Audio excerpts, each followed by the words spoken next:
À plusieurs reprises dans la Bible, mes bien-aimés dans le Seigneur, le peuple de Dieu est encouragé à chercher la face de Dieu. Un verset familier déclare: si mon peuple, sur qui est évoqué mon nom, s'humilie, prie et cherche ma face, et il se détourne de ses mauvaises voies, je l'exaucerai des cieux, je lui pardonnerai son péché et je guérirai son pays. 2 Chroniques 7, verset 14, mes bien-aimés dans le Seigneur, si nous ne pouvons pas voir la face de Dieu, comment pouvons-nous chercher sa face? Le mot hébreu pour face dans l'Ancien Testament est souvent traduit par présence. Lorsque nous cherchons la face de Dieu, mes frères et sœurs, nous cherchons sa présence. L'appel à rechercher la face de Dieu a été lancé à son peuple parce qu'il avait abandonné et devait revenir à lui.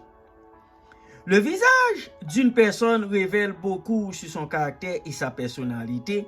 Les émotions intérieures d'une personne s'expriment extérieurement sur son visage.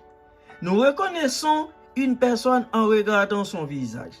En un sens, mes bien-aimés dans le Seigneur, le visage d'une personne représente toute sa personne. Pour les auteurs de la Bible, la face humaine pouvait représenter la personne entière.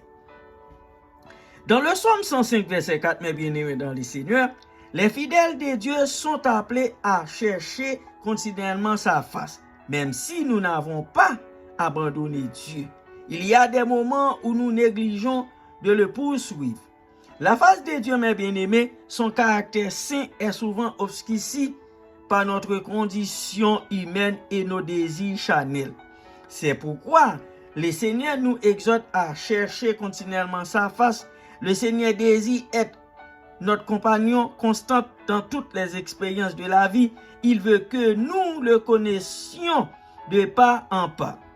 Si nous nous approchons de Dieu, mes frères et sœurs, Dieu s'approchera de nous. Approchez-vous de Dieu et il s'approchera de vous. Nettoyez vos mains, pécheurs, purifiez vos cœurs, hommes irrésolus. Jacques 4, verset 8.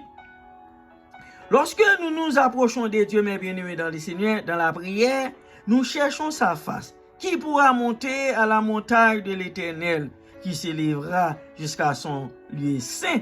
Celui qui a les mains innocentes et le cœur pur, celui qui ne livre pas son âme au mensonge et qui ne jouit pas pour tromper, il obtiendra la bénédiction de l'Éternel, la miséricorde du Dieu de son salut.